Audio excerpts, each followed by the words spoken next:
What's up, guys? This is Maxwell Comics Inc. I'm your host, Maxwell, and today we are discussing Sun Wukong. This is a defense of Sun Wukong video.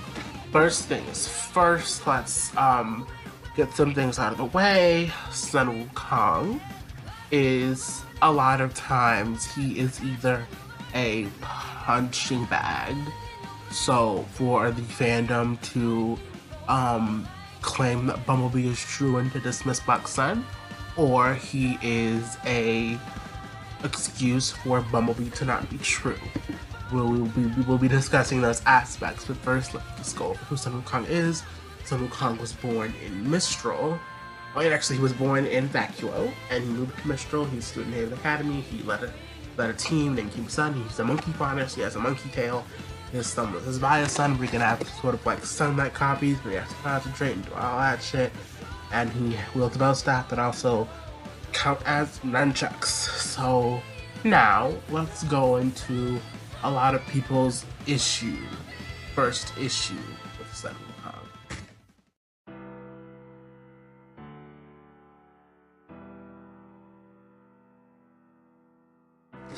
So a lot of people's issue with Sun is the fact that he is, he followed Blake. Volume 4 and Volume 3, she saw Blake got on a boat, sent a mass text to everyone saying Blake ran, and sorry guys, I'm cold. Basically followed her. He followed her for an unspecified amount of time. It only assumes like a month or maybe 2. A lot of people are like, oh, he's this creepy stalker that's trying to get in her pants, and he just completely disregarded her privacy. And, he's just this evil monster dickbag who wants to, invade Blake's privacy and force himself on her, and this is creepy behavior. And I'm just like, bro, okay. I feel like in this situation, people see what they want to see. Now, obviously, this is not what the writers intended. If the writers wanted to intend stalking, they would have, or spying.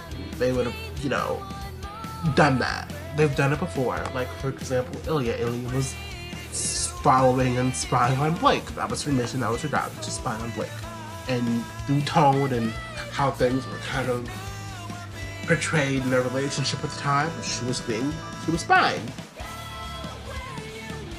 That's not what Sun was doing. Sun is basically Crow. So if you think about it, Crow did the same thing.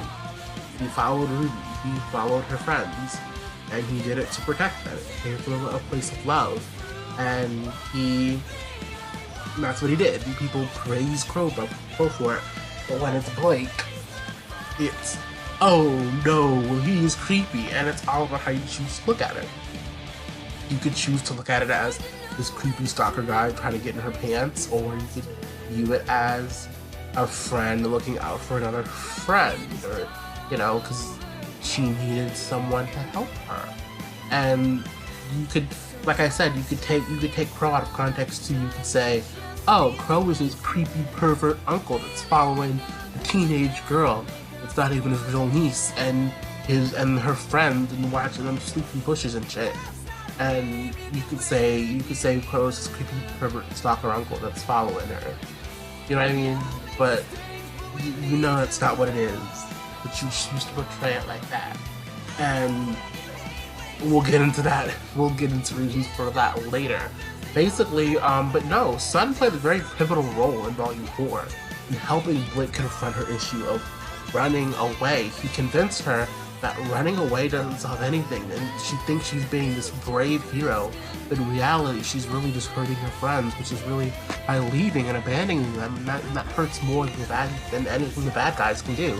So Sun really pulled her out of that place. He was like, no, I'm not gonna, no matter how much you slap me, and no matter how much you disrespect me and try to push me away, I'm going to be here for you. I'll follow you like morning follows night. Like, Sun is a true friend. Have you ever just been in a situation where you need a friend to just kind of tell you to snap out of it?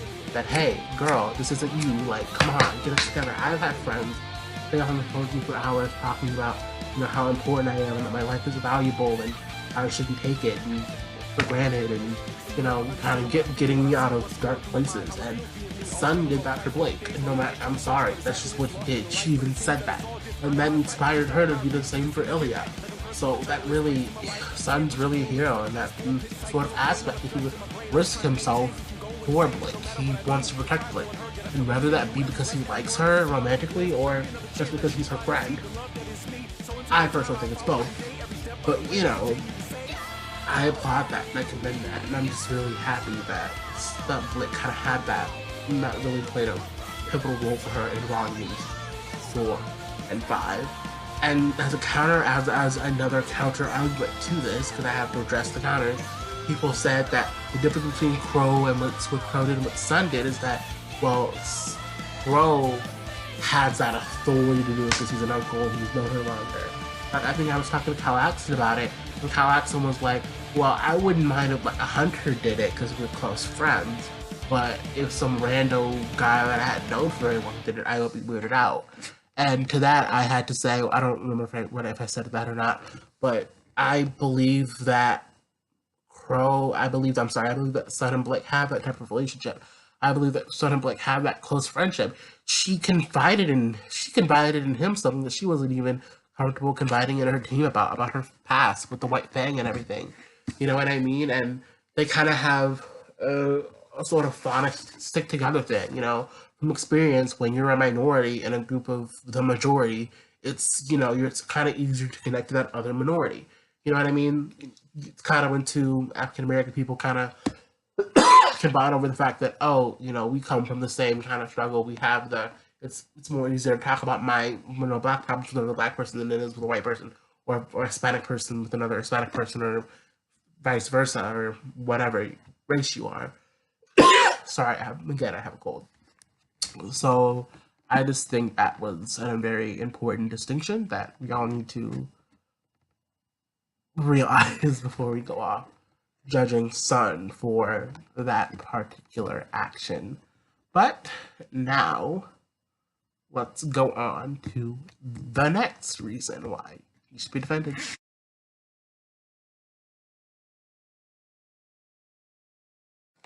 Let's talk about Sun's faunus heritage. So basically, Sun is a monkey faunus, but he comes from Vacuo. He grew up in Vacuo, and he moved to Mistral, but again, he grew up in Vacuo. And Vacuo is kind of one of the places that has a little less faunus discrimination because the terrain is so treacherous there. It's like, hey, if you can survive, it doesn't matter if you have horns or fangs or whatever. As long as you can survive, man, you fit in. You're one of us. You're part of the fam.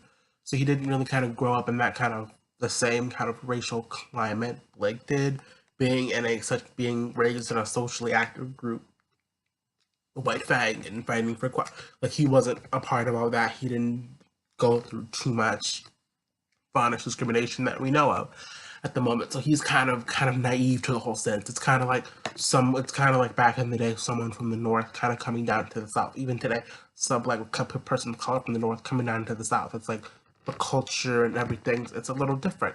So he's kind of like, oh, I've never heard of this. Explain this, Blake. I've never heard of that. Explain that. You know what I mean? So he's kind of a proxy for Blake to kind of explain that sort of faunus prejudice to him, and also to the audience. And he also serves the purpose of kind of showing that there's different levels to it, and that this is more of a complex issue, because it's not just, you know, all faunus everywhere. It could be, you know, like I've said in other platforms, racism in certain places is less or more intense depending on where you are. Like if you're in Alabama, maybe you'll face a little bit more discrimination than if you lived in Los Angeles. You know what I mean? So Sun really serves as this kind of proxy to the audience for, you know, not knowing as much in terms of faunus prejudice, and really kind of introducing us to the world of the faunus and asking questions and doing all this other shit, because he wasn't raised in that kind of racial faunus structure.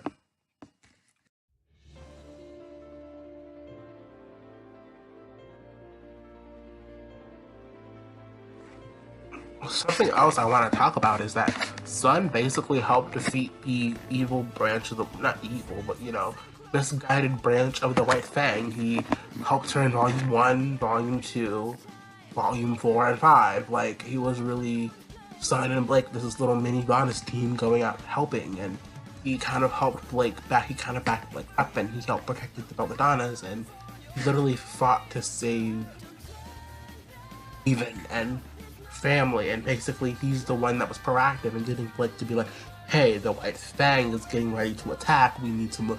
Like, he was the one kind of lighting a fire into Blake's ass to get it in gear. And I know I'm talking about Blake a lot, but Blake and Sun's characters kind of go hand in hand, so, you know, and Blake is a big reason why people don't like Sun, so, you know, talking about Blake a lot.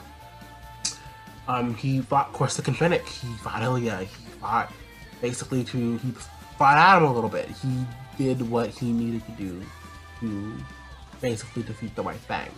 And I feel like if Sun wasn't there to help out, then they would not have prevailed. If Blake would have gotten captured, because remember, Sun was in the back Blake up. Blake got captured, got taken to Adam, Planet Haven would have gone awry. It really would have gone awry. So, you know, there's that. Also,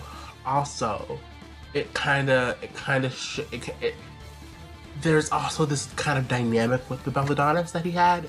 A lot of people don't like. A lot of people did not like the fact that he interrupted that tender family moment or whatever you have it in the thing where he kind of falls in when Blake and her dad are having that conversation. And, oh, he just ruins everything. He's creepy stalker and he's all. Just shut up. It was something for comedic effect. He really wanted me to tell Blake this thing that happened, and just chill. And then her parents did the same thing, so whatever. Now let's get to the real juiciness.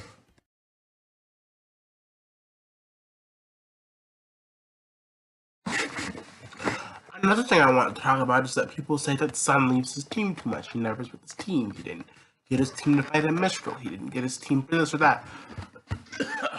Their big team Sun could just be this adventurous team that just, they're friends and Sun is the leader and he kind of goes off and he explores his own thing. And maybe that's a character flaw, maybe that's something he'll work on. But I think that bringing Team Sun along would not have been the best idea for balancing all the characters. But I can see if people are mad about it, but I'm just not. And plus, he told unlike Blake, he told his team he was leaving and he'd catch up with them, so. And you know, Volume 6 is happening. I doubt they're gonna bring all the characters, so maybe Sun will stay behind and be with his team. Who knows? But that was just my brief thoughts on that.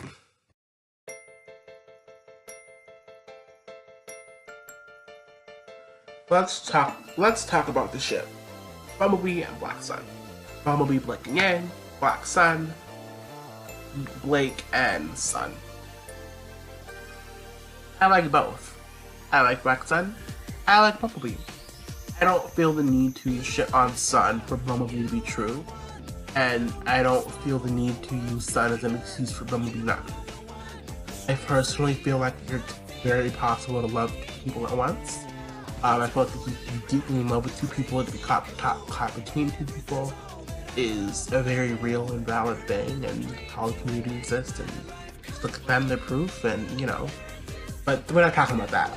Personally, I feel a lot of people just, you know, are like, go out of their way to hate on Sun because they want Blake and Yang to be true, and they feel like, you know, they're gonna, and I feel like they think that they're gonna be together. And it's gonna deter from them getting their ship or whatever. And I personally just think that's ridiculous. If Black Sun happens, that doesn't mean Bumblebee will never happen, and vice versa. I don't feel it's necessary to shit on one character for another one to be relevant or whatever. I feel like Blake and Sun have a lot in common. I know people get really pissed off and people say that, but they kind of do. I know they're different people and they have different internal struggles, but on the surface, they are very similar. A lot of people basically don't like Sun because they want Bumblebee to be true. And I just don't think that's okay. And I just think that B shippers kind of need to chill with that. A lot of people, I see that, I'm seeing calling it how it is. I see a lot of these shippers doing that. They go after Sun, they try to attack him for kind of dumb reasons, and they kind of hide behind the whole he stalked her, and he's this guy that just wants to destroy her, invade her private, just all this extraness, and it's a mess. It's a mess, girl. Yeah. I also want to mention, while we're talking about the ship Black Sun, I think it's a good ship. I think they complement each other. I think Blake definitely has feelings for both Yang and Sun, like based on the looks and how they interacted in the finale. I do think that I do want to talk about the slap. I feel like the slap was, I'm just slapping in its own section. I don't want to make this video too long. The slap was unnecessary, it was not called for, and I don't appreciate the slap. I feel like the slaps are abusive, and I don't like them. And I know people defend Blake for it, and I get that Blake comes from police abuse, and I get her backstory and where she's coming from and with the shit. I just don't think that was okay. I feel like it's not okay for you to... And I know it's a show where people fight and, you know, John, Cinder, I know people fight. It's a fighting show. But this is not, oh, we're sparring. This isn't, oh, we're actually physically fighting like enemy, but it's not that. It's two people that are supposed to like be on the same side, supposed to be friends, hating each other, and that's not okay. And I feel like if the table returned and Sun was frustrated and he slapped Blake, it would be like everyone would want Sun killed off. It wouldn't be okay, and it shouldn't be okay. It wouldn't be okay for Sun to slap Blake, and I agree with that, but I also don't think it's okay for Blake to slap Sun. So that's the thing. Also, Sun isn't threatened by Bumblebee. I know you are. I know you Black Sun shippers are threatened by Bumblebee, and I know you Bumblebee shippers are threatened by Black Sun, but Sun is not studying any of y'all. Sun is like, hey, I'm confident enough that I think I can get Blake, because he's like, he encourages her to go talk to Yang and her friends. He encouraged her to be like, hey, Yang doesn't hate you. He wants them to be okay. And you know, I feel like if Blake is like, I want to be with Yang, Sun is gonna be a supportive friend, and Sun's gonna be like, hell yeah, I'll go to that wedding. Bees forever. Or if she wants both of them, he'll be happy with that too. But yeah, this is pretty much my defense of Sun Wukong video, all the reasons people like him, and the counters for that, and pretty much, yeah, that's it. This is Maxwell Comics Inc. I'm your host, Maxwell, with Power Protect You. Bye.